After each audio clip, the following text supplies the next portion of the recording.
Welcome to my channel. I want to talk about climate change. But before we do that, I have to thank each of you that comes to my channel and watches my videos, especially those of you who subscribe, and all of you who like and comment and share on my videos.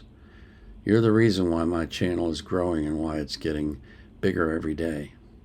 And I really do appreciate that. You have no idea how much. So, Tucker Carlson, I sometimes don't like some of the things that he does. I don't agree with some of the things that some of his interviewees say. But this one caught my attention because he said some things, and his interviewee said some things that I had never heard before.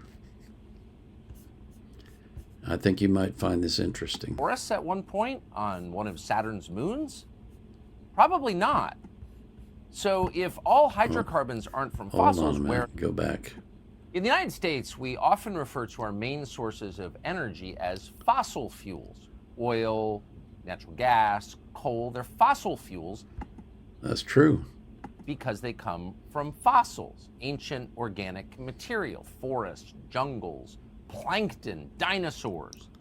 Held under the ground for millennia, they transform into oil, gas, and coal. Everybody thinks that's true. On the other hand, there's evidence that maybe it's not the whole story. If that's where fossil fuels come from, if that's how hydrocarbons are made, then how come they're found so deep under the oceans and at the top of the Earth? How come one of Saturn's moons, according to scientists, has more oil and natural gas than Earth? Were there... What? Have you ever heard of that? I've never heard of that. That's incredible to me. Why haven't we been told this? Why hasn't the news talked about this? There's more oil and gas on one of the moons of Saturn than there is on Earth? What? That's earth-shattering news to me. Dinosaurs and planktons and forests at one point on one of Saturn's moons? Probably not. So if all hydrocarbons aren't from fossils, where are they from? And why isn't this commonly known? And what are the implications of it? And what does it tell us about our modern climate change policy? These are not just esoteric questions, they're central questions, actually, as we chart the future of energy usage in the world. Willie Soon has been thinking about this for a long time. He's an astrophysicist, a geoscientist. He spent 31 years at Harvard. He recently left, and he joins us here. Dr. Soon, thank you so much. Thank you, Tucker. I appreciate it's a blessing to be able to come on your show. Well, it's a blessing to have you. And this is such an interesting question with so many implications. Yes. And I want to spend most of our time talking about the implications. But just to the strict question of where hydrocarbons come from, it sounds like they're not necessarily all from ancient forests or plankton or dinosaurs, are they? Yes. The story can be a bit long, so give me a few minutes to Yes. explain. You are certainly right, but most important to clarify is that the information that is found on the largest moon on Saturn, which is called Titan, Yes. is actually results from NASA, European Space Agency, Yes. and then the Italian Space Agency, who built this spacecraft called Cassini and Huygens. Actually, one of my thesis advisor committee is actually built the UV spectrometer, but the one that they used to discover this, basically the ocean liquid form of methane, which is in ethane form, which is much more complicated hydrocarbon, is whole ocean of it, because Titan is in such a way that it's very cold, by the way, so it's minus 290 degrees Fahrenheit. Yes. I can't. This is mind-boggling to me. Why have we never heard this news? There's an ocean of hydrocarbons under the surface of Titan, the biggest moon of Saturn.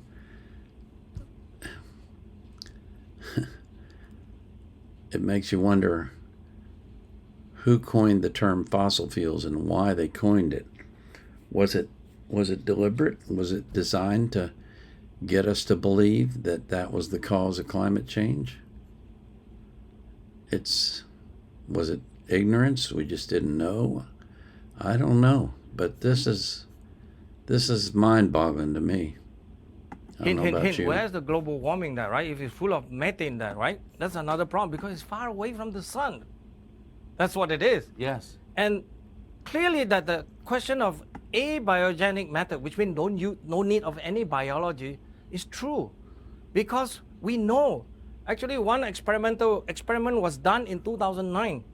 It was done in Swedish Royal Academy, one of those group, but it's done by one Russian leader.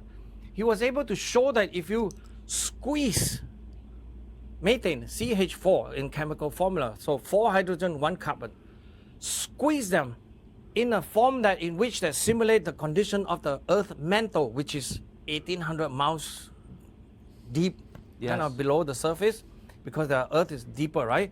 And it's within this 18, but basically the condition that is only about 40 to 150 miles in, that you actually can form complex hydrocarbon. You got benzene, you got ethane, you got all this other stuff Yes. forming. So that proved beyond doubt that you have such a way to make this. Plus that Titan proved beyond doubt. You actually see methane also in all the atmosphere of Jupiter. You know, you even find benzene in the rocks of Mars. And then for me, astrophysicist, I can tell you even more.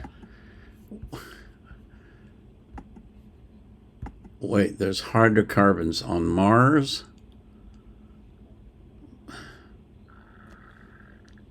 And we've never been told this. There's never been a single news report on it. It's never been made public. How is this possible? This is mind-boggling to me. It changes completely your understanding. I mean, you think about it. Well, what am I going to say? I mean, the world is controlled by the narratives that we get fed constantly, and they lie often by omission, by not telling us about things, by just not even bothering to mention them. And here's this scientist who, by the way, left Harvard to form his own company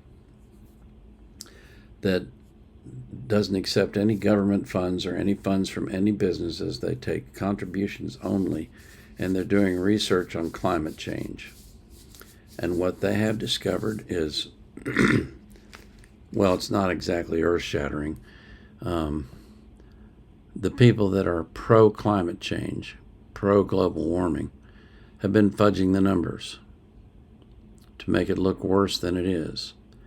And they're claiming that, you know, it's like the IPCC and that kind of stuff.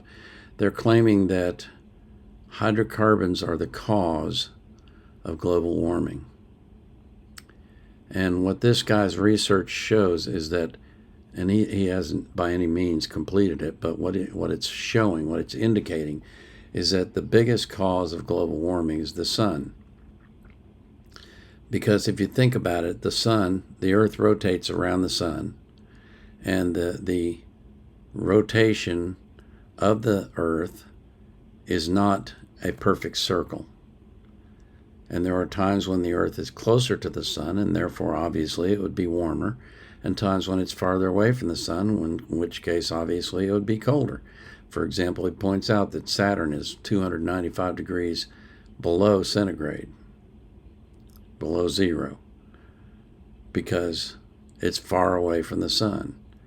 So if you think about it, it makes sense that if the Earth is rotating around the sun, but it's not rotating in a perfect circle, it's an oval pattern, and at times it's closer to the sun than it is at other times, then it would make sense that at the times that it's closer, it's warmer on the Earth. The times when it's farther away, it's colder on the Earth. I mean, that just makes sense to me. I don't have to be a scientist to understand that.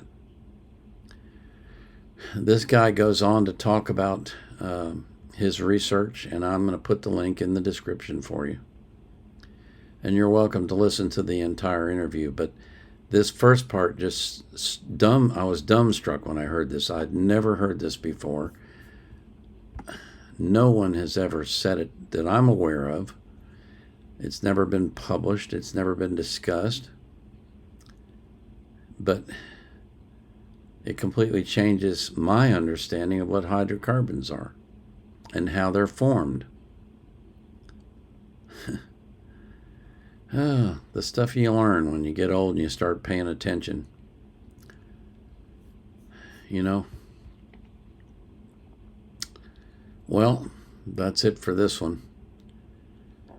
Obviously, for each one of you that views my videos, I pray that you will live an abundant life, that you'll be healthy and that you'll live a long life, and that God will keep you safe from harm.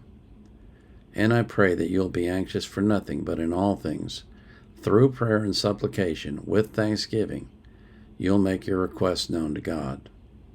And the peace that passes all understanding will keep your heart and mind in Christ Jesus. This is the Vietnam Era Vet, out.